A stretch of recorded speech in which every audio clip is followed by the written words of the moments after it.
ഓർക്കുകയും ചെയ്യുന്നു.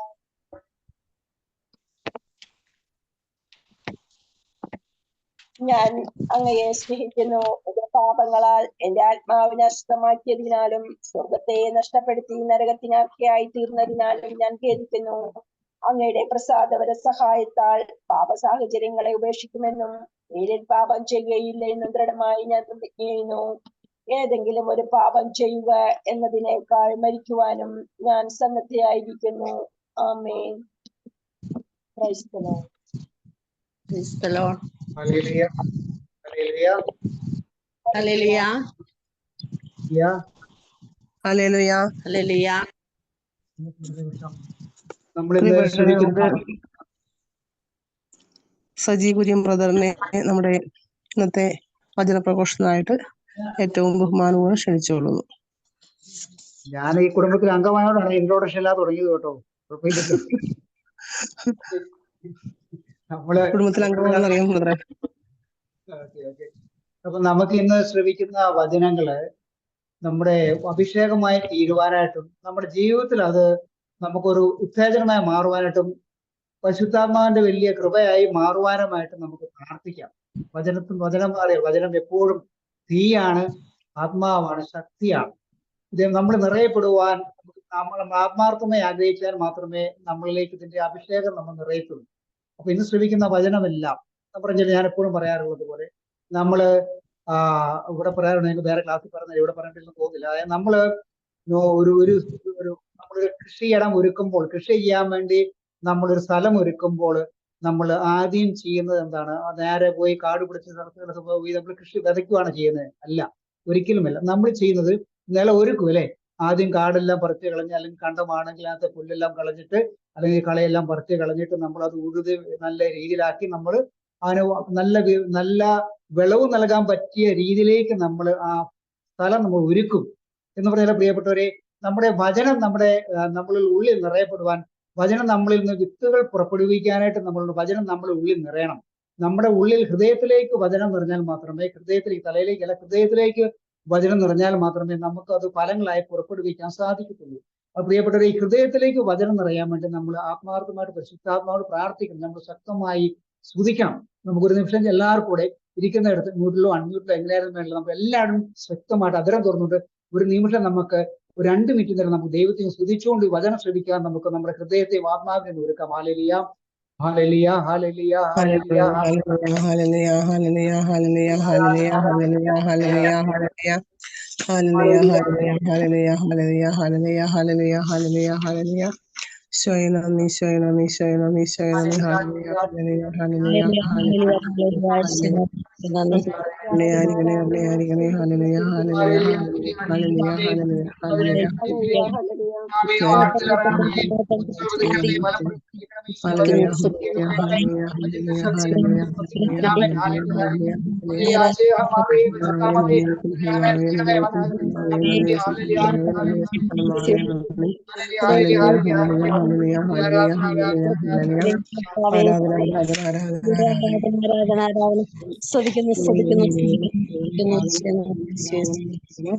ആരാധന, ആരാധന, ആരാധന, ആരാധന, ആരാധന. ഈശോയെ നന്ദി, ഈശോയെ നന്ദി, ഈശോയെ നന്ദി, ഈശോയെ നന്ദി, ഈശോയെ നന്ദി. ഹല്ലേലൂയ, ഹല്ലേലൂയ, ഹല്ലേലൂയ, ഹല്ലേലൂയ, ഹല്ലേലൂയ, ഹല്ലേലൂയ, ഹല്ലേലൂയ.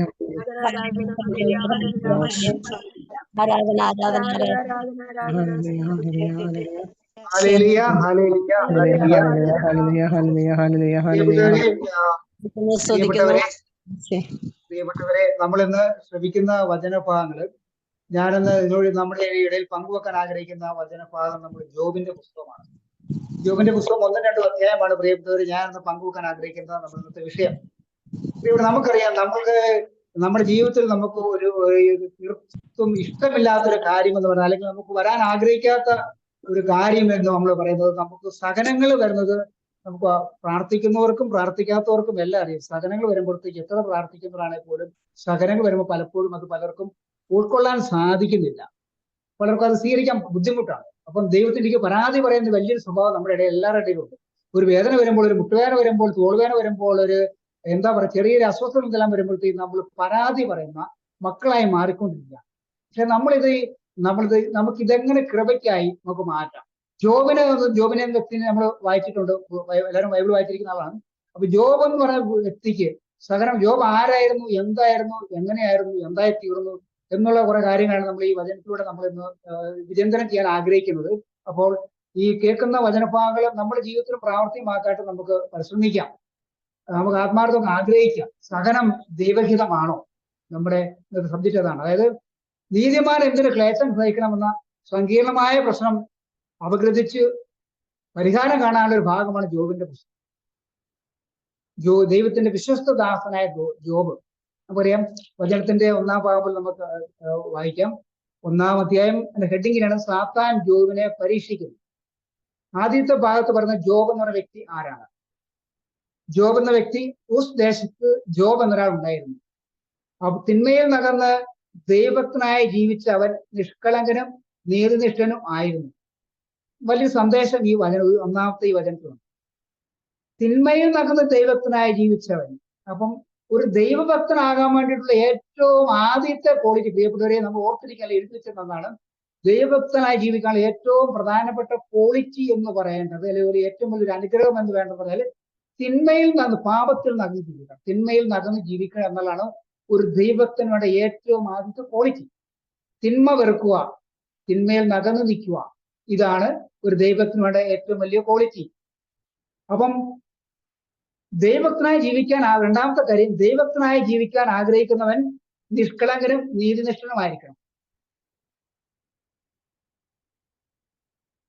നിഷ്കളങ്കൻ നീതിനിഷ്ഠനായിരിക്കണം, തിന്മയിൽ നകന്ന് ജീവിക്കണം. ഈ 3 കാര്യം ഉണ്ടെങ്കിൽ ഈ ദൈവത്തിന്റെ കർത്താവിന്റെ പ്രിയപ്പെട്ട മക്കളായി മാറും. അതായത് നിഷ്കളങ്കനായിരിക്കണം, തിന്മയിൽ നകന്ന് ജീവിക്കണം, നിഷ്കളങ്കനായിരിക്കണം, നീതിനിഷ്ഠനായിരിക്കണം. അപ്പൊ ഈ 3 ക്വാളിറ്റി ഉള്ള ഒരു വ്യക്തിയാണ് ജോബ്. അങ്ങനെ ഒരു വ്യക്തിനാണ്, അതായത് കർത്താവ് ഇവിടെ നമുക്ക് പരിചയപ്പെടുത്തും. നമ്മുടെ ജീവിതത്തിലേക്ക് നമുക്ക് പരിചയപ്പെടുത്തുന്ന വ്യക്തി ജോബാണ്. ഈ ക്വാളിറ്റി ഉള്ള ആളാണ്. അനന്തരം പറയും, ജോബിന് 7 പുത്രന്മാരും 3 പുത്രിമാരും ഉണ്ടായിരുന്നു. നമുക്ക് അനുഗ്രഹിക്കപ്പെട്ട ഒരു കുടുംബം, മക്കളാൽ അനുഗ്രഹിക്കപ്പെട്ട. പറയും, നമ്മുടെ പഴയ കുടുംബങ്ങൾ എടുത്തു നോക്കിയാൽ മക്കളുടെ എണ്ണം വെച്ചാണ് കുടുംബത്തിന്റെ എന്താ പറയുന്നത്, കുടുംബത്തിന്റെ ശക്തിയെ പറ്റി നമ്മൾ വിചാരിക്കുന്നത്. 10 മക്കൾ 12 മക്കൾ എന്ന് പഴയ കാലം ഉണ്ടാകുമ്പോൾ ആ കുടുംബത്തിന്റെ ശക്തി സ്രോതസ് എന്ന് പറയുന്നത് മക്കളുടെ എണ്ണമാണ്. പ്രിയപ്പെട്ട, നമ്മൾ ഇന്ന് പലപ്പോഴും നമ്മുടെ മക്കൾക്കാണെങ്കിൽ പോലും മക്കളുണ്ടാകുന്ന കാര്യം പറയുമ്പോഴത്തേക്ക് ഈ 1 or 2 മതിയെന്ന് പറഞ്ഞ് നമ്മൾ തന്നെ അവരെ നിരുത്സാഹപ്പെടുത്തുന്ന പ്രതിഭാസമാണ് നമ്മുടെ കുടുംബങ്ങളിലൊക്കെ കണ്ടുകൊണ്ടിരിക്കുന്നത്. ഹല്ലേലൂയ. അത് തീർച്ചയായിട്ടും നമ്മൾ ഒഴിവാക്കേണ്ടത് പ്രധാനപ്പെട്ട ഒരു കാര്യമാണ്. മക്കള് ദൈവത്തിന്റെ സമ്മാനമാണ്, ഉദരഫലം എന്നുള്ള കർത്താവിന്റെ ദാനമാണ്. അപ്പം കർത്താവിന്റെ സമ്മാനവുമാണ്. അപ്പം നമുക്ക് എത്ര മക്കളെ കൊടുക്കാൻ ലോകത്തിന് കൊടുക്കാൻ സാധിക്കുമോ അത്രയും മക്കളെ കൊടുക്കാൻ നമ്മൾ എല്ലാവരും എപ്പോഴും കടപ്പെട്ടവരാണ്. നമ്മള് ഒന്നാലേക്ക് നമ്മുടെ കുടുംബങ്ങളിലൊക്കെ നമ്മുടെയൊക്കെ മാതാപിതാക്കന്മാർ, നമ്മുടെ സഹോദരങ്ങൾ എത്ര പേര് ജീവിക്കും? 8, 10, 7, 6 ഒക്കെ ഉണ്ടായി. എനിക്ക് 7 സഹോദരനുണ്ട്, ഞാൻ 6ാമത്തെയാണ്. അപ്പം ആ കുടുംബത്തിന്റെ ഐക്യം എന്ന് പറയുന്നത് ആ മക്കളുടെ എണ്ണം എന്നുള്ള പ്രധാനപ്പെട്ട ഒരു കാര്യം നമ്മൾ ഓർക്കണം. അവരിലൂടെ ഒത്തിരി ശാഖകൾ ഉണ്ടാവുകയും നമ്മുടെ കുടുംബത്തിന്റെ പേരുകളെല്ലാം നാനാദേശങ്ങളിലേക്കൊക്കെ അറിയപ്പെടുകയും ചെയ്യും. ഇന്ന് രാവിലെ ഞാനൊരു കുടുംബത്തിൽ പോയി. ഞാൻ ബിസിനസ് ചെയ്യുന്ന ഒരാളാണ്. അപ്പം ആ കുടുംബത്തിന്റെ പേര് തന്നെ പകലമറ്റെന്ന. പകലമറ്റെന്ന് കുറവങ്ങായിട്ടുള്ള ഭയങ്കരമായ ഒരു പ്രശസ്തമായ ഒരു കുടുംബമാണ്. അത് മാർത്തോമാ ശ്ലീഹ നേരിട്ട് വന്ന് മാമോദിസ മുഖ്യപ്പെട്ട ഒരു കുടുംബം എന്ന് പറഞ്ഞ പുരാതനമായ ഒരു കുടുംബമാണ്. അതിൽ കത്തോലിക്കരുണ്ട്, ഓർത്തഡോക്സുകാരുണ്ട്, അങ്ങനെ പല രീതിയിൽപ്പെട്ടവർ അതിനകത്തുണ്ട്.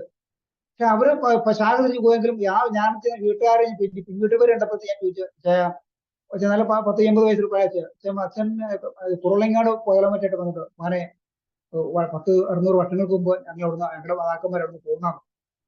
അപ്പം അവരതിൽ അഭിമാനപ്പെടുന്നു. അവരെന്നിട്ട് വീട്ടുകാരെ മാറ്റിയത് പകലമറ്റെന്ന് വീട്ടാണ് അവരുടെ. കുറങ്ങാട്ട് സ്ഥലപ്പേരാണ് പകലമറ്റ്. ആ ഒരു കുടുംബം, കുറെ കുടുംബങ്ങൾ അവിടെയുണ്ട്. അപ്പം പൗരസ്ത്യദേശത്തെ ഏറ്റവും സമ്പന്നനായ ഒരു വ്യക്തിയായിരുന്നു ജോബ്. കർത്താവിടെ പരിചയപ്പെടുത്തുക. പൗരസ്ത്യദേശത്ത് 7 ആൺമക്കളും 3 പെൺമക്കളും 10 മക്കളുള്ള പൗരസ്ത്യദേശത്തെ ഏറ്റവും സമ്പന്നനായ ഒരു വ്യക്തിയായിരുന്നു ജോബ്. അവന് 7000 ആടുകളും 3000 ഒട്ടകങ്ങളും 500 ജോഡി കാളകളും 500 പെൺകഴുതകളും എണ്ണമറ്റ ദാസന്മാരുണ്ടായിരുന്നു. അതായത് പ്രിയപ്പെട്ടവരെ, പണ്ട് കാലങ്ങളില് മക്കളുടെ എണ്ണം പോലെ തന്നെ ഒരുത്തന്റെ സമ്പത്ത് തീരുമാനിക്കും. അവൻ സമ്പത്ത് എങ്ങനെയുണ്ടെന്നുള്ളവൻ സമ്പത്തുവാനാണോ സമ്പത്തുള്ളവനാണോ എന്ന് തീരുമാനിക്കുന്നത് അവന്റെ മൃഗങ്ങളുടെ കണക്കെടുത്ത്. എത്രമാത്രം മൃഗങ്ങൾ അവന്റെ തൊഴുത്തിലുണ്ട് അങ്ങനെ കണക്ക് കൂട്ടിയിട്ടാണ് അവന്റെ സമ്പത്തിനെ പറ്റി മറ്റുള്ളവർ കണക്ക് കൂട്ടുന്നത്. മക്കളുടെ എണ്ണവും മൃഗങ്ങളുടെ കണക്ക് കൊടുത്തിട്ടാണ്. 7000 ആടുകളുള്ള ജോബിന് 7000 ആടുകളുണ്ട്, 3000 ഒട്ടകങ്ങള്. ചിന്തിക്ക്, 7000 ആടുകള്, 3000 ഒട്ടകള്, 500 ജോഡി കാളകൾ, 500 പെൺകഴുതകളും എണ്ണമറ്റ ദാസന്മാരും. പ്രിയപ്പെട്ടവരെ, എനിക്ക് കഴിഞ്ഞ ദിവസം ഒരു ഒരു മനോരമയിൽ ഒരു സപ്ലിമെന്റ് വായിച്ചപ്പോഴത്തേക്കാണ്, നിങ്ങൾ പലപ്പോഴും വായിച്ചു കാണാതിരിക്കും, ഈ പെൺകഴുതകളെ എന്താണ് ഇങ്ങനെ പെൺകഴുതകളെ വലിയ ക്രെഡിറ്റ് ആയിട്ട് പറഞ്ഞിരിക്കേണ്ട കാര്യം എന്താണ്? അപ്പോൾ ഞാൻ മനോരമയിലെ സപ്ലിമെന്റ് വായിച്ചപ്പോൾ ഇതൊരു ക്രിസ്ത്യൻ പയ്യൻ തന്നെയാണ്. അവൻ കാലിന്റെ ജോലി ഇവിടെ കഴുതകളെ വളർത്തും. നല്ല ഗ്രാജുവേറ്റ് ആയ ഒരു വ്യക്തി, അവന്റെ ജോലി കഴുതകളെ വളർത്തുന്നതാണ്. അപ്പൊ ഇവിടെ അവനെ എഴുതിയിരിക്കുന്നത്, അവൻ പ്രചോദനമായ ജോബിന്റെ പുസ്തകം ചിന്തിച്ച് എന്തുകൊണ്ടാണ് ഈ കഴുതകളെ വളർത്തുവാൻ, കഴുതകളെ ജോബിന്റെ സമ്പത്തിൽപ്പെടുത്തിയിരിക്കുന്നു പറയുന്നത്, അല്ല കഴുതകളെ ഇങ്ങനെ പെടുത്തിയിരിക്കും ജോലി അവൻ ചിന്തിച്ചു. അപ്പോൾ മനസ്സിൽ പ്രിയപ്പെട്ട നമുക്കും പലർക്കും അറിയത്തില്ലായിരിക്കും. എനിക്കും ആ സപ്ലിമെന്റ് ഒന്ന് വായിച്ചപ്പോഴത്തേക്കാണ് ഒരു 3-4 മാസം മുമ്പത്തെ കാര്യം പറയുന്നത്. ഈ കഴുതയുടെ നമുക്കറിയാം പ്രിയപ്പെട്ട, ഒരു കഴുതയുടെ പാലിന് ഒരു ലിറ്ററിനൊക്കെ 500 രൂപ വിലയൊക്കെയാണ്. ആകെ 1/2 ലിറ്റർ പോലും കിട്ടത്തില്ല ഒരു കഴുതയെ കിടന്നാൽ. പക്ഷെ അത് പലവിധ സുഗന്ധ ഈ കോസ്മെറ്റിക് മെറ്റീരിയൽ ഉപയോഗിക്കാൻ വേണ്ടിയിട്ട് അത് ഫ്രീസ് ചെയ്ത് വെച്ചിട്ട് കൊടുക്കും. ഭയങ്കരമായ വിലയാണ് ഈ കഴുതയുടെ പാലിന്. കഴുത നമുക്കറിയാം നമ്മള് ക്രിസ്തുവിന്റെ ഓശാന പെരുന്നാളിന്റെ അന്ന് മാത്രമാണ് കഴുതയ്ക്ക് ഒരു പ്രമുഖമായ സ്ഥാനം മറ്റുള്ളവരുടെ കിട്ടുന്നത്. അല്ലെങ്കിൽ എന്താണ്, കഴുത എപ്പോഴും ഒരു അവഹേളിക്കപ്പെടുന്ന, നിന്ദിക്കപ്പെടുന്ന ഒരു കഥാപാത്രമായിട്ടാണ് കഴുത എപ്പോഴും നമുക്ക് മുമ്പിൽ അവതരിപ്പിക്കാറുള്ള മറ്റുള്ള അവതരിപ്പിക്കാൻ നമ്മൾ ചിന്തിക്കുകയും ചെയ്യുന്നു. പക്ഷെ ക്രിസ്തുവിന്റെ ഓശാന തിരുനാളിൽ ക്രിസ്തു ആ എളിമയുടെ പ്രതീകമായ മറ്റുള്ളവരാൽ നിന്ദിക്കപ്പെട്ട, മറ്റുള്ളവരാൽ അവഗണിക്കപ്പെട്ട, അപമാനിക്കപ്പെടുന്ന കഴുതയുടെ പുറത്ത് കയറിയിരുന്നാണ് പ്രിയപ്പെട്ടവരെ അവൻ ആ ഒരു രാജാവിനെ പോലെ കഴുതപ്പുറത്തിറങ്ങി നമ്മുടെ രാജാവിനെ പോലെ നമ്മുടെ യേശു ക്രിസ്തു കരുതുന്നത്. അപ്പം പെൺകഴുതകളെ ഉള്ളതെന്ന് പറയുമ്പോൾ അത് പെൺകഴുതകൾ കാണിച്ചു. പെൺകഴുതകൾ പറയുമ്പോൾ അറിയാലോ ഇത്രമാത്രം അതിന്റെ പാലിന് വില ഉള്ളത് കൊണ്ടാണ് അതിന് ആ ഒരു പ്രത്യേക സംഭവം ഇവിടെ പ്രിയപ്പെട്ടവർ എടുത്ത് കാണിച്ചത്. അത്രമാത്രം അതിന് വിലയുണ്ട് പാലിന്. അപ്പൊ അതിനാണ് പിന്നെ വരുന്ന കാര്യം പറഞ്ഞിരിക്കുന്നത്, അവന്റെ പുത്രന്മാർ തവണകൾ വെച്ചു നിശ്ചയ ദിവസങ്ങൾ തങ്ങളുടെ വീടുകളിൽ ബലിസൽക്കാരം നടത്തുക പതിവായിരുന്നു. നമുക്കറിയാം പണ്ട് സിനിമ ഉണ്ടായി, എന്താ പറയുക അതിന്റെ പേര് മറന്നുപോയി. അപ്പൊ എല്ലാവരും കൂടെ ഒരുമിച്ച് ഒരു കൂടുന്ന ഒരു സ്കൂളിലെ പദ്ധതിയുണ്ടായിരുന്നു, പേര് മറന്നുപോയി. അപ്പം ഈ 7 ആൺമക്കളും അവരുടെ പെൺമക്കളെയും അല്ലെങ്കിൽ അമ്മ മറ്റു സഹോദരങ്ങളെയും ഓരോരോ മാസങ്ങളിൽ വെച്ച് ഇവരുടെ കുടുംബങ്ങളിൽ വിരുന്ന് നടത്തുക പതിവായിരുന്നു. ഗെറ്റ് ടുഗദർ അല്ലേ? അപ്പൊ അങ്ങനെ വിരുന്ന് നടത്തുമ്പോൾ പതിവായിരുന്നു. അപ്പം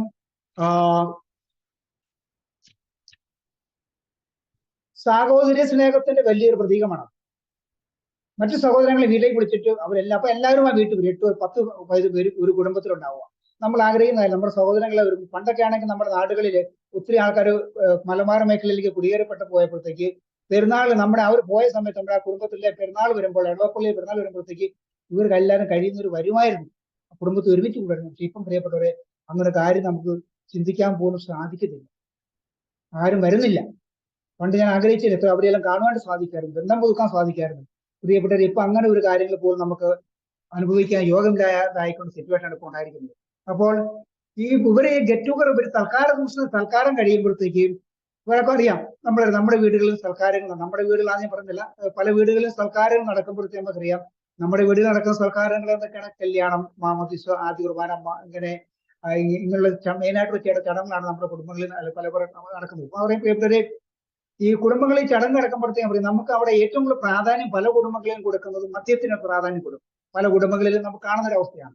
പ്രാർത്ഥിക്കുന്ന കുടുംബങ്ങളിൽ പോലും പലപ്പോഴും മദ്യത്തിനായിരിക്കും പ്രാധാന്യം കൊടുക്കും. ഞാൻ എന്റെ ജീവിതം പഴയ ജീവിതം കടന്നു കൊടുക്കുകയാണെങ്കിൽ അങ്ങനെ എന്റെ അവസ്ഥയാണ് എന്റെ ജീവിതത്തിലൂടെ കടന്നു പോയിക്കൊണ്ടെന്ന് പ്രിയപ്പെട്ടവരെ എനിക്ക് പറയാൻ ബുദ്ധിമുട്ടില്ല, ഞാൻ ഒരു സാക്ഷിയാണ്. അപ്പം ഒരു 13 വർഷം മുമ്പ് വരെ എന്റെ ജീവിതം പറയാൻ അങ്ങനെ ഒരു വഴിയിൽ കിടപ്പിക്കൊണ്ടുന്ന ജീവിതമാണ്. എനിക്ക് 13 വർഷത്തെ ആധ്യാത്മിക ജീവിതമേ നിങ്ങളുമായിട്ട് പങ്കുവെക്കാനുള്ളൂ പ്രിയപ്പെട്ടവരെ.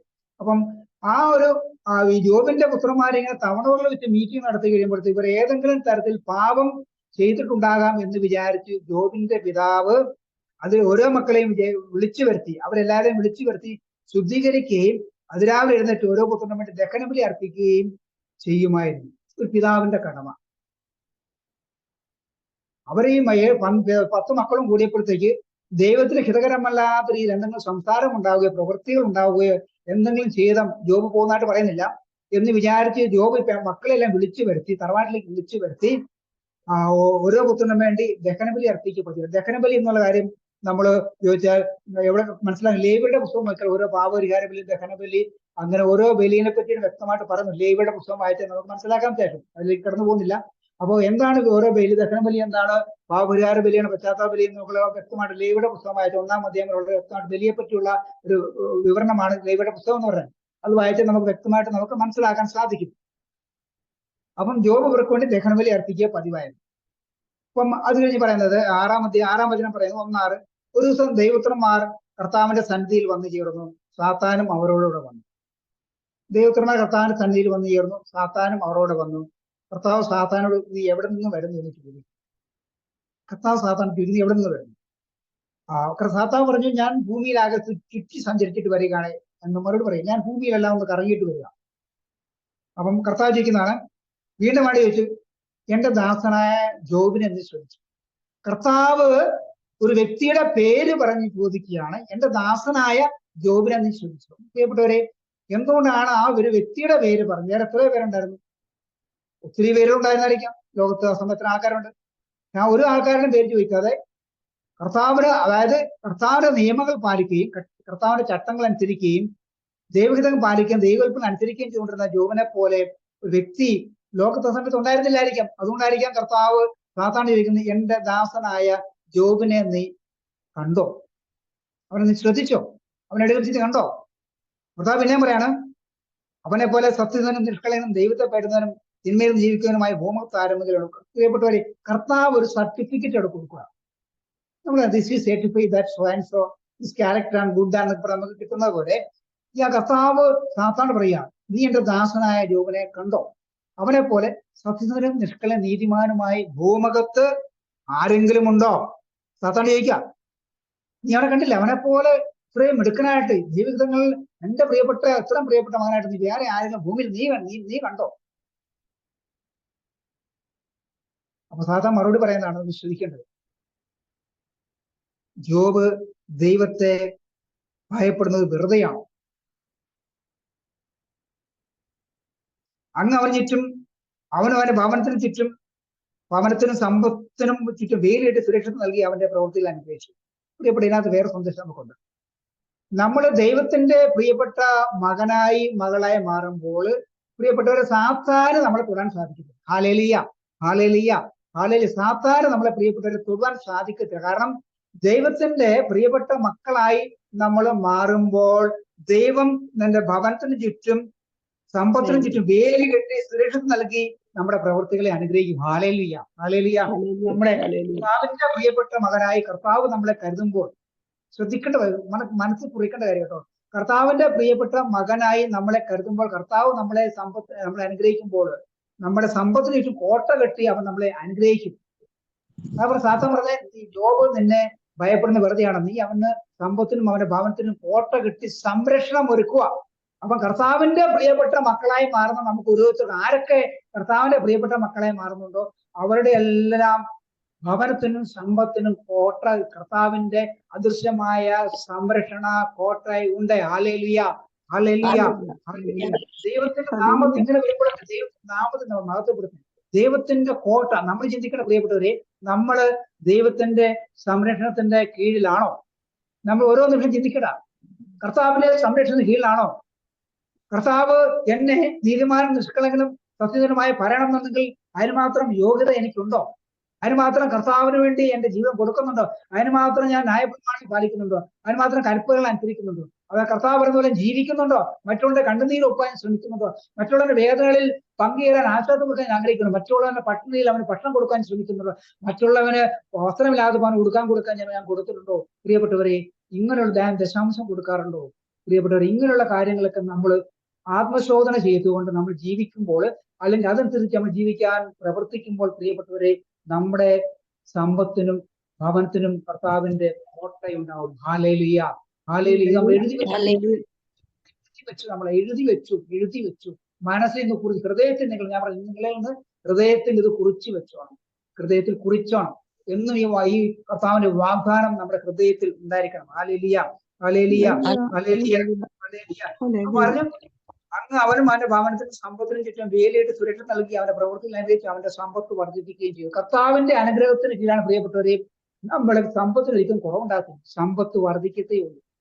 കാരണം നമുക്കറിയാം, നമുക്ക് പ്രിയപ്പെട്ടവരെ ഒരാളുണ്ടെങ്കിൽ നമ്മുടെ മക്കൾ തന്നെ ആയിരിക്കും.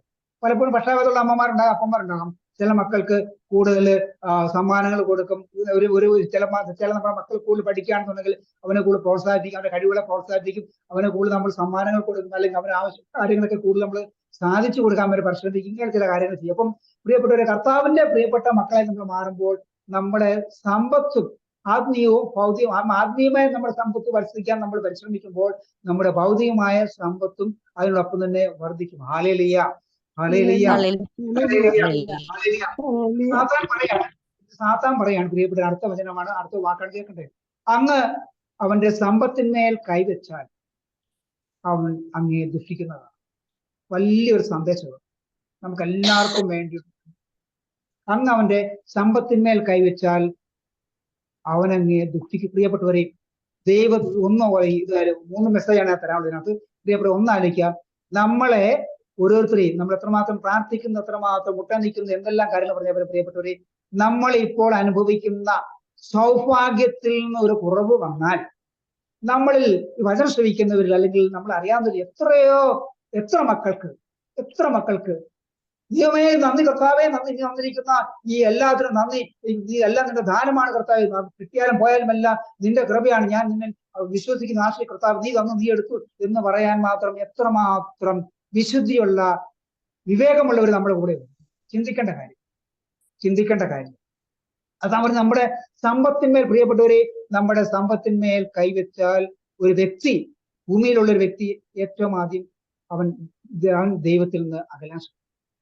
എന്നുവെച്ചാല് ഇന്ന് വരെയുള്ള സൗഭാഗ്യത്തിന്റെ കുറവ് വരുമ്പോഴത്തേക്ക് പ്രിയപ്പെട്ടവരെ, ഇവൻ പരിപൂർണമായി ദൈവത്തിലേക്ക് അടുക്കാൻ ശ്രമിക്കുകയല്ല ചെയ്യുന്നത്. കർത്താവേ, ഞാൻ എന്തെങ്കിലും തരത്തിൽ അവിവേകം ചെയ്ത് നിന്നെ നകന്നു പോയിട്ടുണ്ടോ, നിന്റെ കൃപയിൽ നകന്നു പോയിട്ടുണ്ടോ, നിന്റെ നന്മയിൽ ഞാൻ അകന്നു പോയിട്ടുണ്ടോ പ്രിയപ്പെട്ട എന്റെ കർത്താവെ എന്ന് ചോദിച്ചുകൊണ്ട് ആ ദേവാലയത്തിലേക്ക് നമ്മൾ ഓടുകയല്ല ചെയ്യുന്നത്. നമ്മൾ എന്ത് ചെയ്യും? നമ്മൾ മറ്റു പ്രവൃത്തികളിലേക്ക് പോകും. എന്തുകൊണ്ട് എനിക്ക് കുറവ് പറ്റി? നമ്മൾ പലരും ചെയ്തുകൊണ്ടിരിക്കുന്ന കാര്യങ്ങൾ ഇതിനകത്തുള്ളവരെന്നല്ല, അനുഭവത്തിൽ ഞാൻ ഉൾപ്പെടെയുള്ളവരും ചെയ്ത കാര്യം പറയുന്നതാണ്.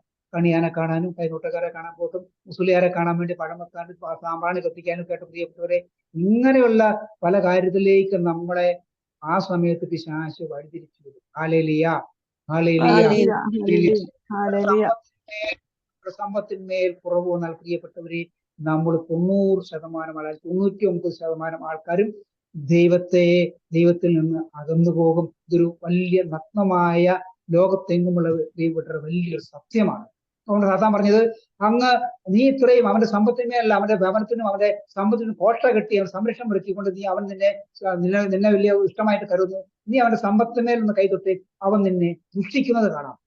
സാത്താൻ ദൈവത്തോട് പറയാം, നീ അവന്റെ സമ്പത്ത് തൊട്ട്. പ്രിയപ്പെട്ടവരെ, നമ്മൾ സാത്താൻ ദൈവത്തോട് പറയുന്നുണ്ട്, നീ ഇതാ പ്രിയപ്പെട്ട ഇതിനകത്ത് ഇതാരെ ജസ്റ്റിക്കുക, അല്ലെങ്കിൽ അങ്ങനെ ആരാണല്ലോ തോമാച്ചയാണോ അല്ലെങ്കിൽ ആരും അവന്റെ അവളുടെ സമ്പത്തിന്മേൽ ഒന്ന് കൈവച്ച് അവൾ നിന്നെ ദുഷിക്കുന്നത് കാണാം, അല്ലെങ്കിൽ അവൻ നിന്നെ ദുഷിക്കുന്നത് കാണാമെന്ന് സാത്താൻ ഓരോ നിമിഷവും ഓരോ നേരവും കർത്താവിനോട് നമ്മളെ പറ്റി പ്രിയപ്പെട്ടവരെ പറഞ്ഞുകൊണ്ടിരിക്കുക.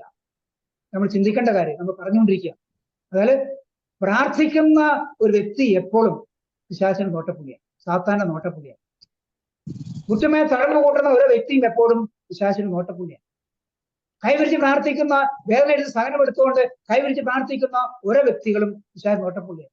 ജപമാല ചൊല്ലി പ്രാർത്ഥിക്കുന്ന ഓരോ മക്കളും പിശാചിന്റെ നോട്ടപ്പുള്ളികളാണ്. നമ്മുടെ ജീവിതം സുഖകരമെന്ന് പ്രിയപ്പെട്ടവർ വിചാരിക്കരുത്. ഒട്ടും സുഖകരമല്ല. പ്രാർത്ഥിക്കുന്ന വ്യക്തിയുടെ ജീവിതം ഒട്ടും സുഖകരമല്ല. എന്താണ്? അവനെപ്പോഴും പിശാചിന്റെ നോട്ടപ്പുള്ളി. ഏത് സമയത്തും കുറവ്, എവിടെയെങ്കിലും ഒരു കുറവ് നമ്മുടെ വിവേകത്തിന്റെ കുറവ് വന്നാൽ പ്രിയപ്പെട്ടവരെ പിശാച് അവിടെ കയറി പിടിമുറക്കും. വാസ്തവം. അപ്പം നമ്മൾ പ്രാർത്ഥിക്കുന്നവരെ എത്രമാത്രം വിവേകത്തോടും എത്രമാത്രം ശ്രദ്ധയോടും അലർട്ടായിരിക്കണമെന്ന് ഈ വചനഭാഗം നമ്മളെ ഓർമ്മിപ്പിക്കുക. ഹല്ലേലൂയ, ഹല്ലേലൂയ, ഹല്ലേലൂയ. കർത്താവ് പറയുന്നുണ്ട്, അവനുള്ള സകലത്തിന്മേലും ഞാൻ നിനക്ക് അധികാരം നൽകുന്നു, എന്നാൽ അവനെ മാത്രം ഉപദ്രവിക്കരുത്. കർത്താവ് സാധാരണ അധികാരം കൊടുക്കുക. അവന്റെ മേലെ സകല സമ്പത്തിന്മേലും ഞാൻ നിനക്ക് അധികാരം തരുന്നു, പക്ഷെ അവന്റെ ശരീരത്തെ മാത്രം അവനെ മാത്രം ഉപദ്രവിക്കരുത്. സാത്താൻ അത് കേട്ട കർത്താവിന്റെ സന്നിധിയിൽ നിന്ന് പോയി. സാത്താന്റെ പണി തുടങ്ങാൻ വേണ്ടി പോയി. ഇപ്പൊ നമ്മളെ പറ്റി ഒരാളെ പറ്റി പറഞ്ഞു, കർത്താവ് പറഞ്ഞു, ശരി, നീ അവനെ പോയി നിനക്ക് ചെയ്യാം, അവന്റെ ജീവൻ എടുക്കല്, ശാരീരിക ഉപദ്രവം വരത്തല്, നിങ്ങളൊന്ന് പോയി, നീ പോയി അവനെ നിനക്ക് പരീക്ഷിക്കാനുള്ള പരീക്ഷിക്കാൻ പറയാം. സമ്പത്തിന്മേൽ കൈവെക്കുക. അതായത് സാത്താൻ പറയും, അവന്റെ സമ്പത്തിന്മേൽ കൈവച്ചാൽ അവൻ നിന്നെ ദുഷിക്കുന്നത് കാണാം എന്നാണ് സാത്താൻ കർത്താവ് പറഞ്ഞത്. അപ്പം സമ്പത്തിമേ കൈവെക്കാൻ വേണ്ടി സാത്താന് കർത്താവ് അധികാരം കൊടുക്കുക, ജോബിന്റെ സമ്പത്തിമേ കൈവെക്കാൻ. 13-ാം അധ്യായം പോലെ ഇങ്ങനെ പറയുന്നുണ്ട് പ്രിയപ്പെട്ട 1:13. ഒരു ദിവസം ജോബിന്റെ മക്കൾ തങ്ങളുടെ മൂത്ത സഹോദരന്റെ വീട്ടിൽ ഒരുമിച്ച് വിരുന്നിന് സമ്മേളിച്ചിരിക്കുകയാണ്. അപ്പം മൂത്ത സഹോദരന്റെ വീട്ടിൽ 10 മക്കളും ഉണ്ട്. മൂത്ത സഹോദരന്റെ വീട്ടിൽ 10 മക്കളും കൂടിയിരിക്കുക. അപ്പോൾ ഒരു ഭൃത്യൻ ജോബിന്റെ അടുക്കൽ ഓടി വന്ന് പറഞ്ഞു, ഞങ്ങൾ കാളകളെ പൂട്ടുകയായിരുന്നു, കഴുതകൾ സമീപത്ത് തന്നെ മേഞ്ഞുകൊണ്ടിരുന്നു. പെട്ടെന്ന് ഹേബാക്കാർ വന്ന് മേലക്കാർ വാളിനിരയാക്കി അവയെ അപകരിച്ചുകൊണ്ടുപോയി. ഞാൻ മാത്രമേ അങ്ങോട്ട് വിവരം പറയാൻ രക്ഷപ്പെട്ടുള്ളൂ. ഹേബാക്കാർ വന്ന് കാളകളെ കൊണ്ടുപോയി, കഴുതകൾ കഴുതകളെയും കാളകളെയും അപകരിച്ചുകൊണ്ട് പോയി. 500 കാളകളും 500 ഏർക്കെടുത്തുകളും 500 കഴുതകളും രണ്ടിനെ ഹേബക്കാർ വന്ന് അപകരിച്ചുകൊണ്ട് പോയി. ഞാൻ മാത്രം രക്ഷപ്പെട്ടു. അത് മനഃപൂർവ്വം സാത്താൻ ചെയ്യുന്ന ആ വാക്കെല്ലാ വേലക്കാരും വാളിലേക്ക് എന്താണ് ജോബിനോട് വന്ന് വിവരം പറയണ്ടേ? ഓരോ തകർച്ച അവിടെ എല്ലാവരും അവിടെ മരിച്ചു കിടന്നാല് ജോബിനോട് വിവരം പറയാൻ ആളുമില്ലല്ലോ. അതുകൊണ്ട് ഒരു വേലക്കാരനെ മാത്രം നിർത്തിയിട്ട് വാക്കുള്ള വേലക്കാരെല്ലാം വാളിനിരയാക്കി അവന്റെ കാളേനെയും കഴുതകളെയും അവര് അപഹരിച്ചുകൊണ്ട് പോയി. അവനതാ അടുത്ത് ഇടിമുഴക്കം പോലെ വന്നുകൊണ്ടിരിക്കുക. ഒരു വേലക്കാരൻ വന്ന് പറഞ്ഞു, അടുത്ത വേലക്കാരൻ ഓടി വന്ന് പറയാണ്, ദൈവത്തിന്റെ അഗ്നി ആകാശത്ത് നിറങ്ങി ആടുകളെയും ദാസന്മാരെയും ദഹിപ്പിച്ചു കളഞ്ഞു.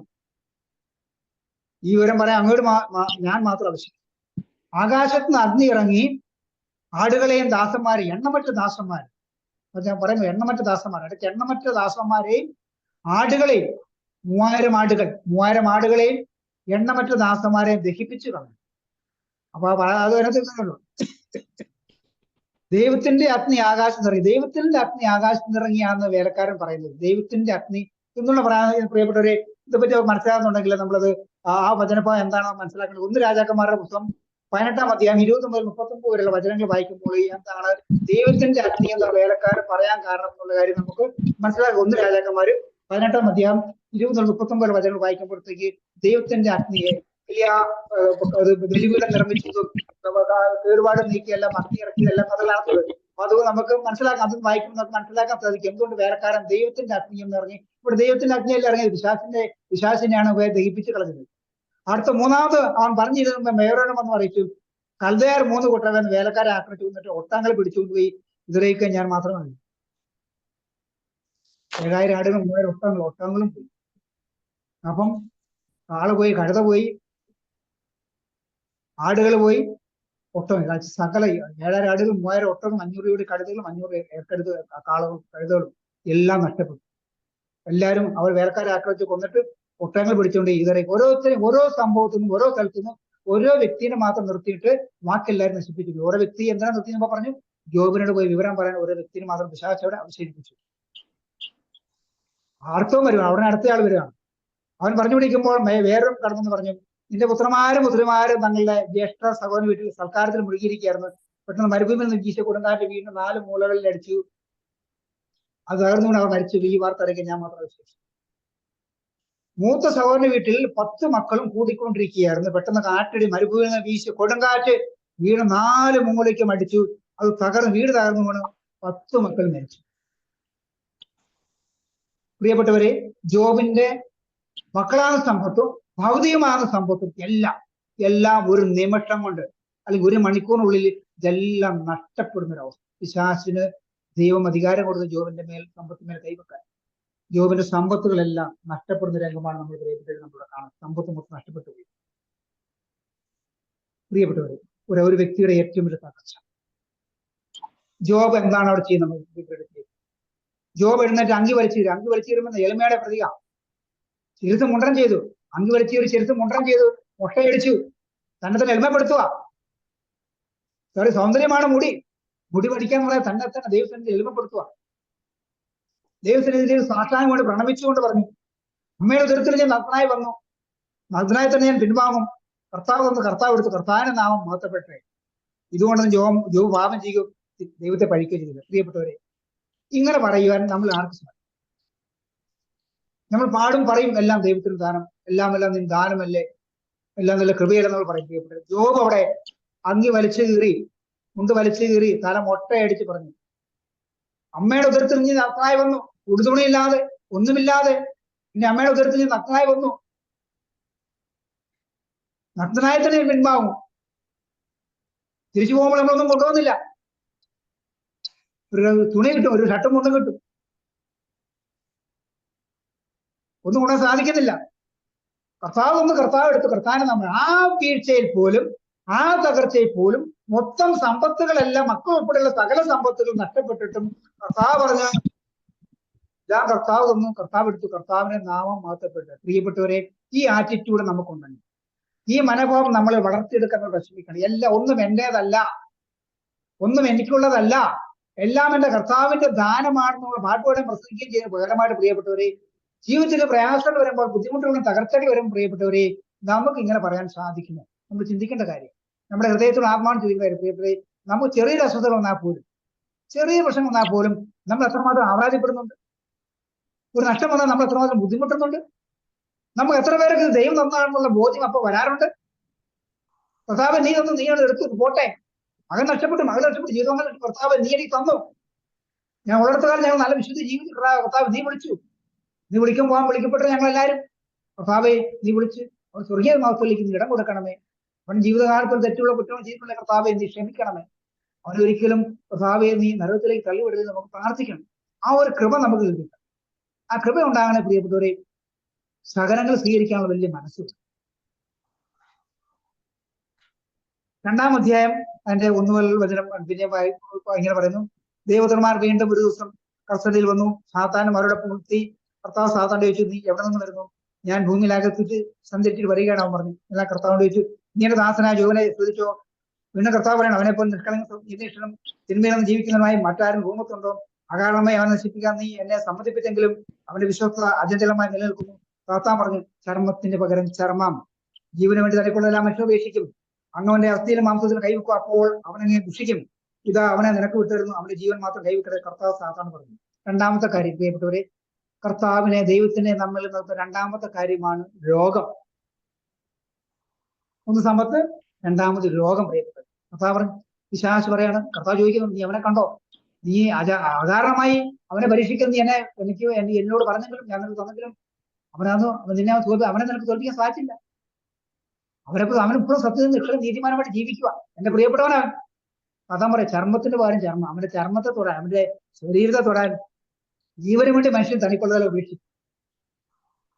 അവന്റെ ചർമ്മത്തെ തുടർന്ന് അവന്റെ ജീവനെ തുടങ്ങി, ജീവനെ വേണ്ടിയല്ല അവന്റെ ചർമ്മത്തെ തുടർന്ന് എനിക്ക് അധികാരം എന്താ? അവൻ നീ എന്നെ ദുഷിക്കുന്ന കാണാം. സാത്താൻ വീണ്ടും കർത്താവിന്റെ സന്നിധിയിൽ നിന്ന് പോവുക. അവൻ ജോബിന്റെ ശരീരത്തെ അടി മുതൽ മുടി വരെ വ്രണങ്ങൾ കൊണ്ട് നിറച്ചു. പ്രിയപ്പെട്ടവരെ, അടി മുതൽ കാൽപാദം മുതൽ അല്ലെ കാലിന് തലവിരലിന്റെ അറ്റം മുതൽ തലയുടെ മൂടുവശം വരെ സൊറാസിസ് അങ്ങനെ ഒരു അസുഖമുണ്ട്. ഈ കിഴങ്ങ് പോലെ അസുഖം കൊണ്ട് ചോറിയാണ് മേലും കൂടെ നിറഞ്ഞു, നീണ്ട ചെതമ്പലുകൾ പോലെ അവൻ ദേഹം മുഴുവൻ പൊതിയുന്നു ഒരവസ്ഥ.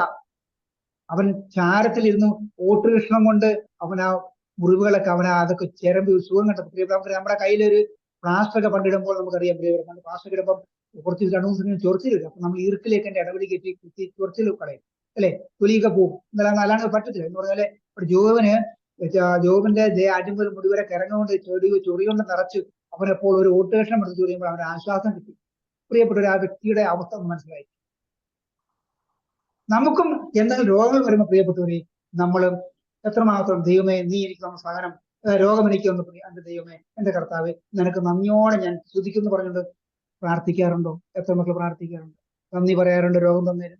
എന്റെ കർത്താവേ നീ ഇതെല്ലാം എനിക്ക് തന്നല്ലോ, ഞാൻ ഒന്നേ എഴുതുന്നില്ലേ, ഞാൻ മുട്ടമേ നിൽക്കുന്നില്ലേ, ഞാൻ മരിച്ചവരോട് പ്രാർത്ഥിക്കുന്നില്ലേ, എന്തെല്ലാം കാര്യങ്ങൾ ചെയ്യുന്ന കർത്താവ്, എന്നിട്ടും നീ എനിക്ക് തന്നല്ലോ, എന്നിട്ടും എന്റെ കുഞ്ഞിന് അസുഖം വരുത്തിയിരുന്നു, എന്നിട്ടും എന്റെ കെട്ടിയവന് ക്യാൻസർ വരുത്തിയിരുന്നു, അല്ലെങ്കിൽ എന്നിട്ടും എന്റെ കെട്ടിവെളുത്ത് നീ കിട്ടിക്കോളം വരുത്തിയിട്ടുണ്ട് കർത്താവ്. എന്താണ് കർത്താവ്, നീ എന്നെ സ്നേഹിക്കുന്നില്ല കർത്താവ്? ഈ ചോദ്യമല്ലാണ്ട് പ്രിയപ്പെട്ടവര്, ദൈവമേ നീ തന്നു കർത്താവ്, നിനക്ക് എന്നെ ഇഷ്ടമായുള്ളല്ലോ നീ എനിക്ക് രോഗം തന്നു, എന്റെ പ്രിയപ്പെട്ട മക്കൾ അല്ലെങ്കിൽ പ്രിയപ്പെട്ടവർക്ക് രോഗം തന്നു കർത്താവ്, നന്ദിയോടെ സ്തുതിക്കുന്നു കർത്താവെ. ഇതുകൊണ്ടൊന്നും കർത്താവെ ഞാൻ നിന്നിൽ നടന്നു പോകത്തില്ല, നിങ്ങളുടെ പ്രാർത്ഥനയ്ക്ക് ഞാൻ കുറവ് വരത്തില്ല പ്രിയപ്പെട്ട കർത്താവെ, ഞാൻ നിന്നിൽ ഒരിക്കലും മറന്നു പോകത്തില്ല കർത്താവെ എന്ന് പ്രാർത്ഥിക്കാൻ നമുക്ക് സാധിക്കുന്നു. അങ്ങനെ പ്രാർത്ഥിക്കാൻ സാധിക്കുന്നുണ്ട് മാത്രമേ പ്രിയപ്പെട്ടവർ നമ്മൾ കർത്താവിനെ പ്രിയപ്പെട്ടവരാ പറയാൻ നമുക്ക് സാധിക്കൂ. സമ്പത്തിൽ കൈവച്ചാൽ നമ്മൾ ദൈവം തന്നാണെന്നുള്ള ചിന്ത വരുക, ദൈവം എടുത്തും ചിന്ത വരുക. രോഗം വരുത്തിയാൽ കർത്താവേ ഈ രോഗം ഇവിടെ കൊണ്ട് അവസാനിക്കാനുള്ളതല്ല, നിന്റെ ദൈവമഹത്വം എന്നിൽ പ്രകടമാകാൻ വേണ്ടി ഉള്ളതാണെന്നുള്ള ചിന്ത. ലാസർ മരിച്ചപ്പോഴത്തെ കർത്താവ് ഇവിടെ കൂടെ അവസാനിക്കാനുള്ളതാ. ദൈവത്വം പ്രകടമാക്കാൻ വേണ്ടിയിട്ടുള്ളതാണ് 4-ാം ദിവസം ഞാൻ വന്നത്. 15 സ്നാധികം ദൂരമുള്ള കർത്താവ് ലാസറിന്റെ മരിക്കുന്ന വീട്ടിൽ, ലാസറിന്റെ വീട്ടിൽ നിന്ന് 15 സ്നാധികം 1.25 കിലോമീറ്റർ ദൂരത്തിൽ ഉണ്ടായിരുന്ന കർത്താവ് ഏറ്റവും അടുത്ത സുഹൃത്തായ ലാസറിന്റെ വീട്ടിലേക്ക് വന്നില്ല. ലാസർ മരിച്ച് 4-ാം പക്കം കണക്കുണ്ട്. 3 ദിവസം യൂതന്മാരുടെ വിശ്വാസപ്രകാരം ഒരു വ്യക്തി മരിച്ചാൽ 3 ദിവസം ആത്മാവ് ചുറ്റി സഞ്ചരിച്ച് പറയുന്നത്. അവന്റെ ആത്മാവ് ചുറ്റി സഞ്ചരിച്ച് 4-ാം ദിവസം മാത്രമേ അവൻ അവിടെ ഓർത്തു. 4-ാം ദിവസം പിന്നെ മാംസം അസ്ഥിയിൽ വേർപ്പെടുന്ന ദിവസമാണ്. 10-ാം ദിവസം തിരഞ്ഞെടുത്ത അസ്ഥിയിൽ നിന്ന് മാംസം വേർപ്പെടുന്ന ആ ദിവസം അവിടുത്തെ കാലാവസ്ഥയിലെ ആ കാലഘട്ടത്തില് ആ ദിവസം കർത്താവ് തിരഞ്ഞെടുത്ത് ലാസറിനെ ഉയർത്തിക്കാൻ വേണ്ടി. ആ കർത്താവ് പറഞ്ഞു ഇത് ഇവിടെ കൊണ്ട് അവസാനിക്കാനുള്ളതല്ല, ദൈവമൊത്തം പ്രകടമാകാൻ വേണ്ടിയിട്ടാണ്. ഇവിടെ രോഗത്തിന്റെ അവസ്ഥ വന്നപ്പോഴും നമ്മൾ എങ്ങനെ സ്നേഹിക്കും? പ്രിയപ്പെട്ടവരെ, അവിടെയും ജോബ് ദൈവത്തിൽ വെറുപ്പൊന്നും ചെയ്തില്ല. അപ്പോൾ അവന്റെ ഭാര്യ പറഞ്ഞു. 3-ാമത്തെ കാര്യം പ്രിയപ്പെട്ടവരെ, നമ്മുടെ ദൈവത്തിൽ നമ്മളെ അകലാൻ നമുക്ക് പ്രയോജനമാണ്. 3-ാമത്തെ കാര്യം ഭാര്യ പറഞ്ഞ്, അപ്പോൾ അവന്റെ ഭാര്യ പറഞ്ഞു, നീയും ദൈവത്തിൽ ഉറച്ചു നിൽക്കുന്നു, ദൈവത്തെ ശപിച്ചിട്ട് മരിക്കുക. ജോബ് ഭാര്യയോട് പറഞ്ഞു, മോക്ഷത്വം പറയുന്നു, ദൈവരംഗം നന്മ തിന്മ തീരിക്കാൻ മടിക്കുകയോ ഇക്കാര്യങ്ങളും ജോബ് നാവുകൊണ്ട് പാപം ചെയ്തു. പ്രിയപ്പെട്ടവരെ, 3-ാമത്തെ നമ്മുടെ ദൈവത്തിൽ നിന്ന് അകറ്റുന്ന 3-ാമത്തെ ഘടകം എന്ന് പറയുന്നത് ഭാര്യ എന്നല്ല, ജീവിത പങ്കാളി. നമ്മളെ പള്ളിയിൽ സ്ഥിരമായിട്ട് പോകുമ്പോൾ അല്ലെങ്കിൽ ആരാധനയിൽ പങ്കെടുക്കുമ്പോൾ നിനക്ക് വേറെ പണിയൊന്നുമില്ല, പള്ളിയിൽ നിന്ന് മാറാണ്ട് കിടന്നാൽ മതിയോ, അതാണോ ഇതാണോ എന്നുകളെ പറഞ്ഞുകൊണ്ട് ഭാര്യയാണ് ഭർത്താവാണ്, ചിലപ്പോൾ ജീവിത പങ്കാളിയാണ്. ജീവിത പങ്കാളി ഐതർ ഭാര്യ അവർ ഭർത്താവ്, ഇവരിലും കൂടെ ആയിരിക്കും അർത്ഥം നമുക്ക് ദൈവത്തിന് അകലാനുള്ള വേറൊരു പ്രേരണ വരുന്നത്. പ്രിയപ്പെട്ടവർ, ഈ 3 പ്രധാനപ്പെട്ട കാര്യങ്ങളാണ് നമ്മളെ ദൈവത്തിൽ നിന്ന് അകറ്റുന്ന പ്രധാനപ്പെട്ട 3 ഘടകങ്ങളും വേണം നമ്മൾ ദൈവത്തിൽ നിന്ന് അകറ്റും. പ്രിയപ്പെട്ട, പിന്നെ ഈ ദൈവഹിതമെല്ലാം നമുക്ക് അനുഗ്രഹമാണോ എന്ന് നമുക്കറിയുന്നുണ്ടെങ്കിൽ പ്രിയപ്പെട്ടവരെ, വചനം എന്താണ് പറയുന്നത് നമുക്ക് നോക്കാം. യോബിന്റെ അധ്യായം 19-ാം അധ്യായം 26-ാം വചനം ഇങ്ങനെ പറയുന്നുണ്ട്, എന്റെ ചർമ്മ വഴി ഇല്ലാതായാലും എന്റെ മാംസത്തിൽ ഞാൻ ദൈവത്തെ കാണും. ജോബിന്റെ പ്രഖ്യാപന, എന്റെ ചർമ്മ വഴി ഇല്ലാതായാലും മാംസത്തിൽ ഞാൻ എന്റെ ദൈവത്തെ കാണും. ഇത്രമാത്രം ജോബ് നിലയ്ക്ക് ദൈവത്തെ സ്നേഹിക്കുന്നു. അത്ര ആഴത്തെ ജോബിന്റെ അതുവരെ അത്രമാത്രം സൗഭാഗ്യങ്ങളിലൂടെ അനുഭവിച്ചിരുന്ന ജീവിത പങ്കാളി പോലും പറഞ്ഞു, ഇനി നീ ദൈവത്തെ എത്ര മാത്രം അതോ നീ അനുഭവിച്ച് പഠിച്ചില്ലേ, നീ ദൈവത്തെ സ്നേഹിച്ചിട്ട് നീ ശപിച്ചിട്ട് പോയി മരിക്കുക, നീ വെറുതെ പോകണ്ട, നീ മരിക്കുക, നീ എന്തായാലും മരിക്കുക പോയി, ഇത്രയും നിനക്ക് നാശം വരുത്തിയ ദൈവത്തിൽ നീ ശപിച്ചിട്ട് പോയി മരിക്കുക, വെറുതെ പോകണ്ട. അവിടെയും പ്രേരണ കൊടുക്കുക. ജീവിത പങ്കാളി ശപിച്ചിട്ട് പോയി മരിക്കുക. മരിക്കാൻ പറയല്ലേ, ദൈവത്തെ ശപിച്ചിട്ട് പോയി മരിച്ചു. യോ പറയുന്ന ചർമ്മ വഴിയില്ലാതായാലും എന്റെ മാംസത്തിൽ ഞാൻ ദൈവത്തെ കാണും. ഇത്രമാത്രം വിശ്വാസത്തിന്റെ ഒരു വാക്കാണ് ദൈവത്തെ മക്കൾ.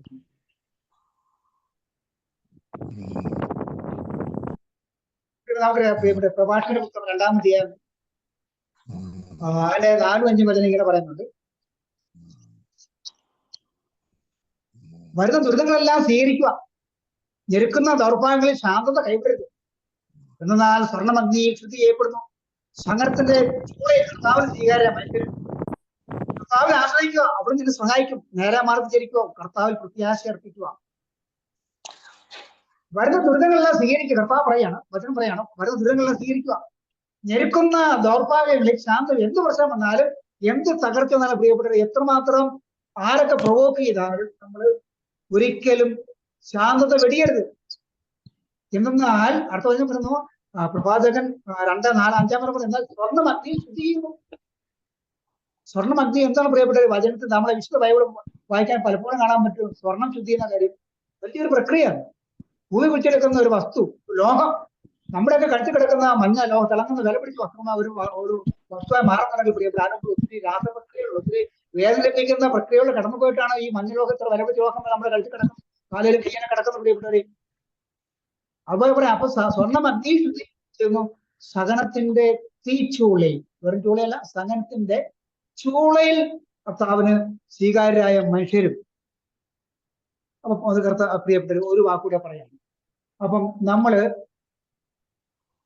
സഹനത്തിലൂടെ കടന്നു പോകുന്നുണ്ടെങ്കിൽ ഉറപ്പിക്കുക, കർത്താവിന്റെ സ്വീകാര്യരായ, കർത്താവിന്റെ പ്രിയപ്പെട്ട മക്കളാണ്.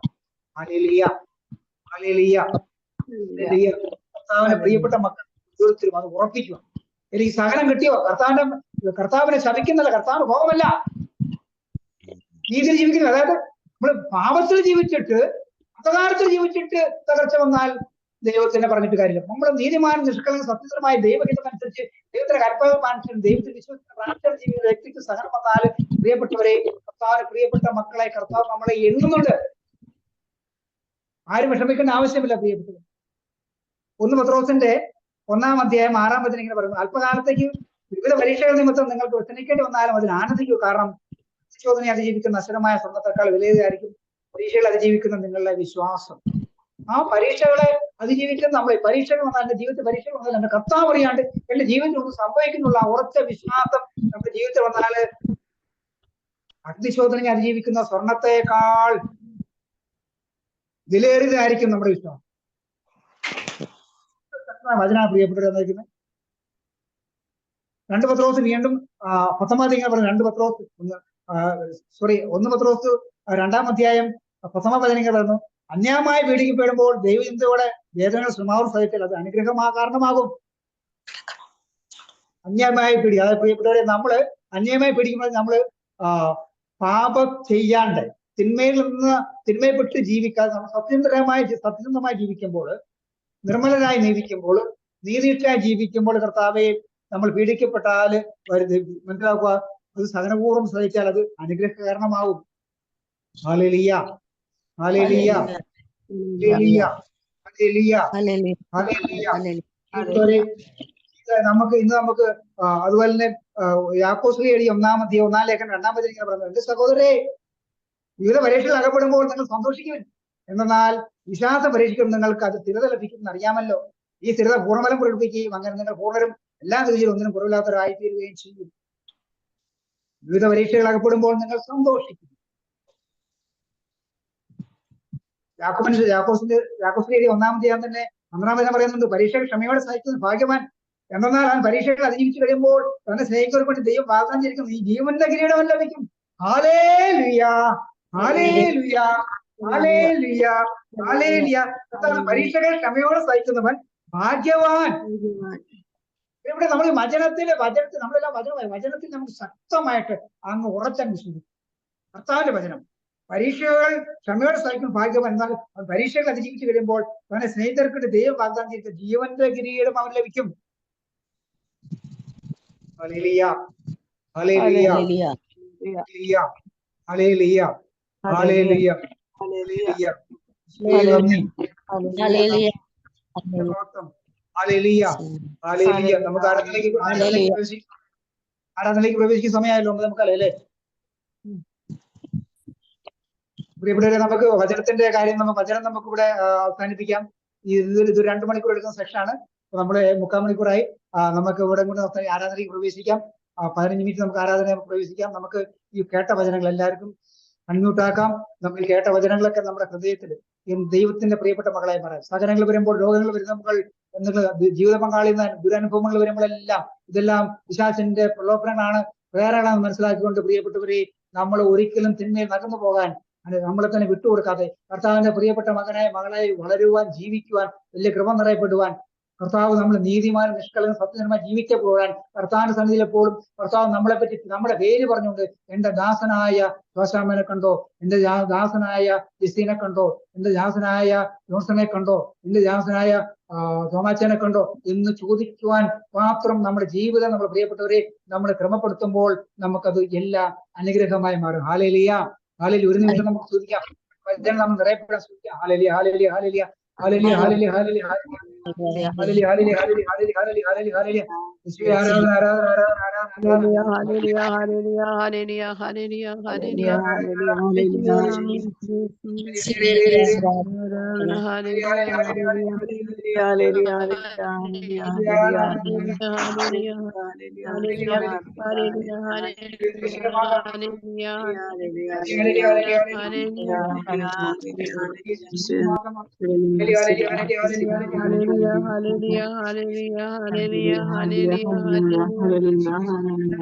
Hallelujah, hallelujah, Hallelujah, hallelujah,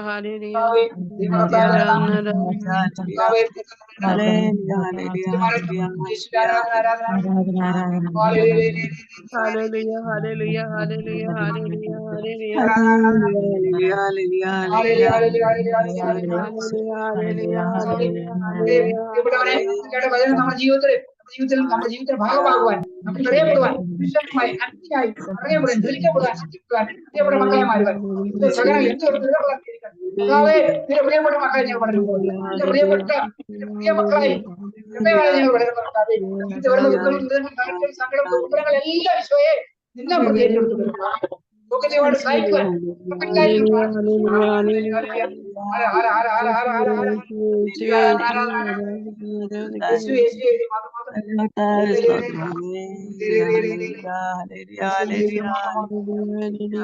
ആത്മാവിൻ കാറ്റേ വീശുക ശക്തിയോടെ എന്നിൽ ഊതുക ബലപ്പെടുവാൻ ഞാൻ എഴുന്നേൽക്കുവാൻ ആത്മാവിൻ ശക്തിയെ അയച്ചിടണേ ആത്മാവിൻ കാറ്റേ വീശുക നിൻ ശക്തിയോടെ എന്നിൽ ഊതുക ബലപ്പെടുവാൻ ഞാൻ എഴുന്നേൽക്കുവാൻ ആത്മാവിൻ ശക്തിയെ അയച്ചിടണേ അഗ്നി കൂമ്പാരമായ ഒരു താഴ്വരപോൽ ഏറ്റവും ഉണങ്ങി വരണ്ടത ഈ ജനത്തിൽ ആത്മശക്തിയായി വീശിടുക ആത്മാവിൽ നിൻ ജനം എഴുന്നേറ്റിടാൻ അഗ്നി കൂമ്പാരമായൊരു താഴ്വരപോൽ ഏറ്റവും ഉണങ്ങി വരണ്ടത ഈ ജനത്തിൽ ആത്മശക്തിയായി വീശിടുക ആത്മാവിൽ നിൻ ജനം എഴുന്നേറ്റിടാൻ ആത്മാവിൻ കാറ്റേ വീശുക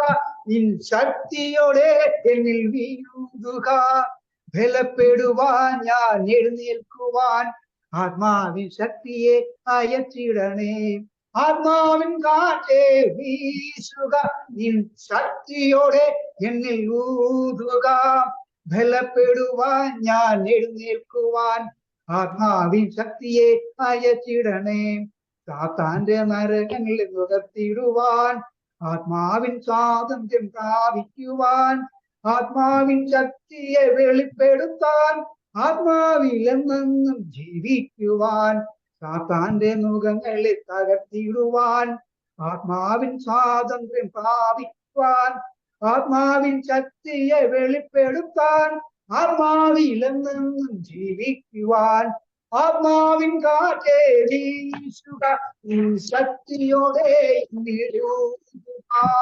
ബലപ്പെടുവാൻ എഴുന്നേൽക്കുവാൻ ആത്മാവിൻ ശക്തിയെ അയച്ചിടണേ ആത്മാവിൻ കാറ്റേ വീശുക ശക്തിയോടെ നിലൂതുക ബലപ്പെടുവാൻ ഞാൻ എഴുന്നേൽക്കുവാൻ ആത്മാവിൻ ശക്തിയെ അയച്ചിടണേ ആത്മാവിൻ കാറ്റേ വീശുക ശക്തിയോടെ നിലൂതുക ബലപ്പെടുവാൻ ഞാൻ എഴുന്നേൽക്കുവാൻ ആത്മാവിൻ ശക്തിയെ അയച്ചിടണേ അലലി അലലി അലലി അലലി അലലി അലലി അലലി അലലി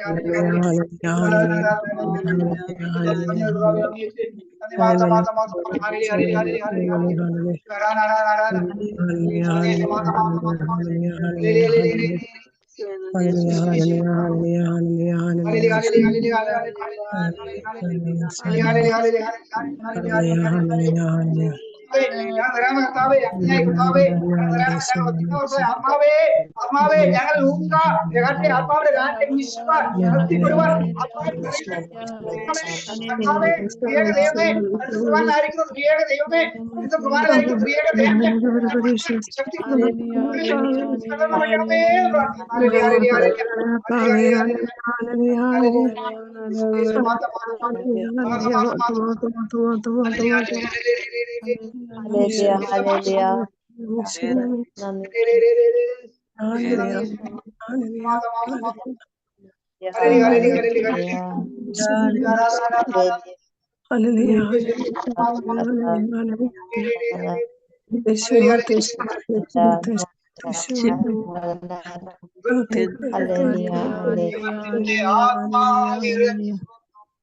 മനുഷ്യർക്കുമേ ആവസിച്ചു നിറയണമേ നിറയണമേ.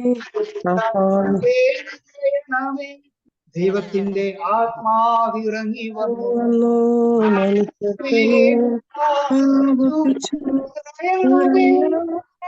നിറയണമേ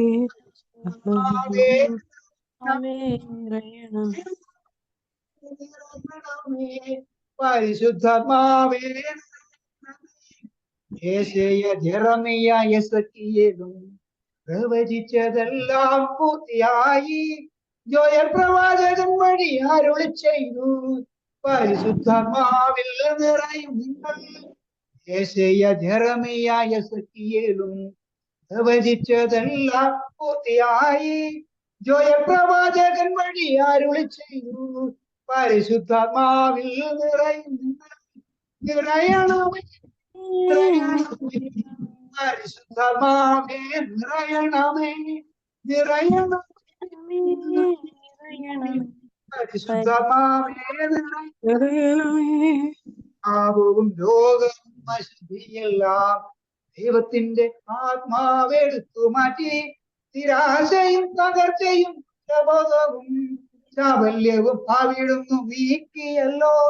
പാപവും രോഗവും അശുദ്ധിയെല്ലാം ദൈവത്തിന്റെ ആത്മാവെടുത്തു മാറ്റി നിരാശയും തകർച്ചയും കുറ്റബോധവും ചാബല്യവും അവിടുന്നു നീക്കിയല്ലോ. നിറയണമേ നിറയണമേ പരിശുദ്ധമാവേ നിറയണമേ നിറയണമേ പരിശുദ്ധമാവേ ഇതുവരെ അവിടുന്ന് മോചിപ്പിച്ചു അന്ധരുടെ കണ്ണുകളെ തുറപ്പിച്ചല്ലോ. അടിമകൾ സ്വതന്ത്രരായി പുതുവത്സരത്തിൽ സ്വരം മുഴങ്ങി ഇതുവരെ അവിടുന്ന് മോചിപ്പിച്ചു അന്ധരുടെ കണ്ണുകളെ തുറപ്പിച്ചല്ലോ.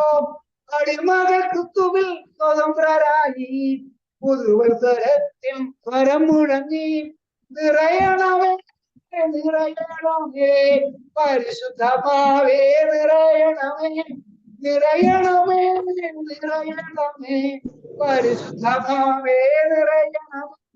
മന്നിക്കൂട്ടിൽ മുൾപ്പടർപ്പിൽ പെരുവഴിയിൽ മനം നൊന്തു കരയുന്ന ഇടവഴിയിൽ ദൈവത്തിന്റെ ആത്മാവ് ഇറങ്ങി വന്നു ആശ്വാസത്തിൻ തണുപ്പേകി പരിരക്ഷിച്ചു. മന്നിക്കൂട്ടിൽ മുൾപ്പടർപ്പിൽ പെരുവഴിയിൽ മനം നൊന്തു കരയുന്ന ഇടവഴിയിൽ ദൈവത്തിന്റെ ആത്മാവ്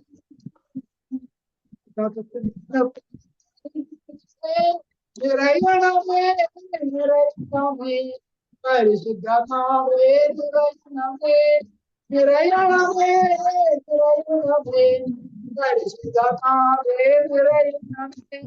പരവതത്തോടെ കുതിച്ചിടുന്നു നാമത്തെ പുകഴ്ത്തിയിടുന്നു എല്ലാ നാമത്തെക്കാളും ഉപരിയായി യേശുവിന്റെ നാമത്തെ ഉയർത്തിയിടുന്നു. പരഘോഷത്തോടെ കുതിച്ചിടുന്നു നാമത്തെ പുകഴ്ത്തിയിടുന്നു എല്ലാ നാമത്തെക്കാളും ഉപരിയായി യേശുവിന്റെ നാമത്തെ ഉയർത്തിയിടുന്നു. നിറയണമേ നിറയണമേ പരിശുദ്ധമാവേ നിറയണമേ നിറയണമേ നിറയണമേ പരിശുദ്ധമാവേ നിറയണമേ നിറയണമേ നിറയണമേ പരിശുദ്ധമാവേ നിറയണമേ നിറയണമേ നിറയണമേ പരിശുദ്ധമാവേ നിറയണമേ. ദൈവത്തിന്റെ ആത്മാവ് ഇറങ്ങി വന്നു മനുഷ്യർക്കുമേ താമസിച്ചു നിറയണമേ നിറയണമേ പരിശുദ്ധമാവേ നിറയണമേ നിറയണമേ നിറയണമേ പരിശുദ്ധമാവേ നിറയണമേ.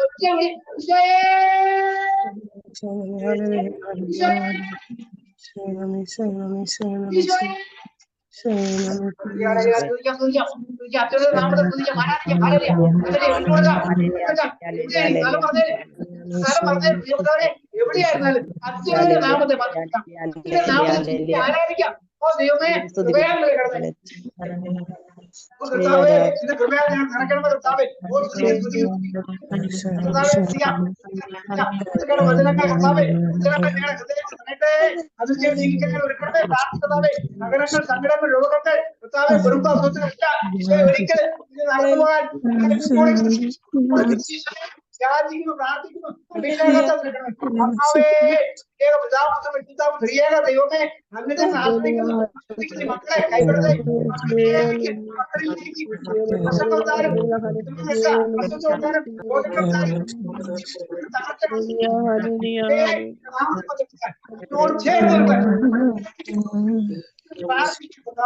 ഞങ്ങളെ യോഗ്യരാക്കണമേ, യോഗ്യരാക്കണമേ, യോഗ്യരാക്കണമേ, കൃപയാ നിറക്കണമേ. മാനുഷികമായ മനുഷ്യകരമായ ഒരിക്കൽ ഒരിക്കൽ നടന്നു പോകാൻ അനുവദിക്കാൻ കർത്താവേ. ആ കുരിശിലേക്ക് ഈ കുരിശിൽ നോക്കിയ ആ കുരിശിലേക്ക് രക്ഷയുടെ അടയാളം, പ്രത്യാശയുടെ അടയാളം, സമാധാനത്തിന്റെ അടയാളം, സന്തോഷത്തിന്റെ അടയാളം, ആ രക്ഷയുടെ അടയാളത്തിലേക്ക് കുരിശിലേക്ക് ഞങ്ങൾ നോക്കുമ്പോൾ പ്രാർത്ഥിക്കും. ഉചിതനായവരെ, ഉചിതനായവരെ, ഞങ്ങൾക്ക് വേണ്ടി പാപങ്ങളേറ്റ് മരിച്ചവരെ, ഞങ്ങൾക്ക് വേണ്ടി മുറിവേൽക്കപ്പെട്ടവരെ, ഞങ്ങൾക്ക് വേണ്ടി സാക്ഷികൾ ഏറ്റപ്പെട്ടവരെ, ഞങ്ങൾക്ക് വേണ്ടി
പരിശുദ്ധ പരമാധികാരണ ഈശോയ്ക്ക്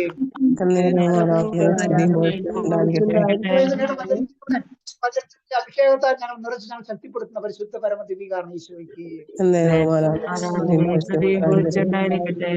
കൂട്ടായ്മയെ ശക്തമായി അനുഗ്രഹിക്കുന്നു. കൂട്ടായ്മയുടെ കാരണം മനുഷ്യവിശ്വാസികൾ പ്രാർത്ഥിക്കുന്ന ഈ മക്കളുടെ മേലെല്ലാം പ്രാർത്ഥന എല്ലാ സ്വർഗത്തിലേക്ക് ഉയർത്തപ്പെട്ടി ഞങ്ങളെ മനുഷ്യത്തിയുടെ ആത്മാക്കളെ മോചനം നൽകി അനുഗ്രഹിക്കുന്ന പരിശുദ്ധ പരമദിവികാരണ ഈശോയ്ക്ക്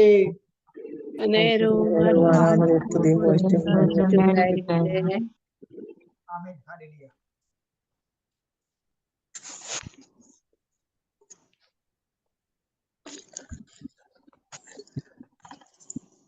വളരെ നന്ദി പറ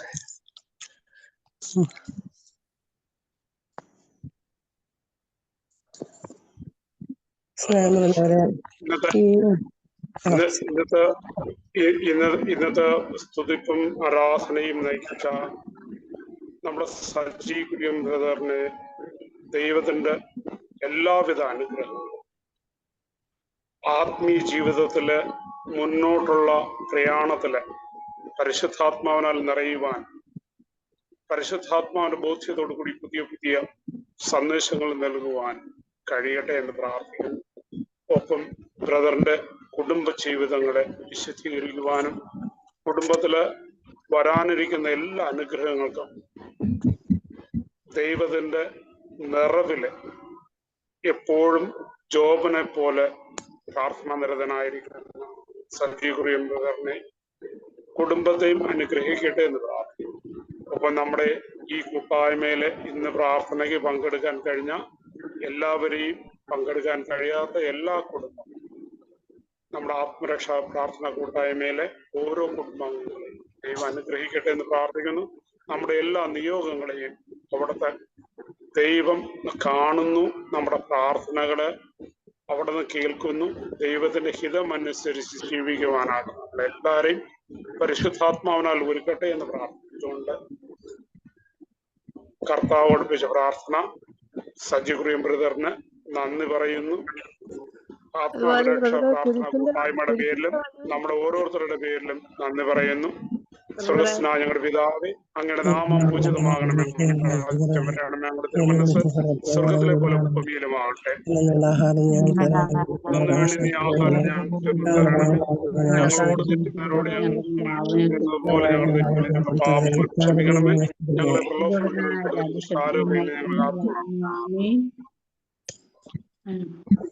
വിശുദ്ധ കുരിശിന്റെ അടയാളത്താലെ ഞങ്ങളുടെ ശത്രുക്കളിൽ നിന്ന് ഞങ്ങളെ രക്ഷിച്ചാണ്. പിതാവിനും പരിശുദ്ധാത്മാവിനും സ്തുതിയായിരിക്കട്ടെ. ഈശ്വംശാക്കി സ്തുതിയായിരിക്കട്ടെ. എപ്പോഴും സ്തുതിയായിരിക്കട്ടെ. Good night.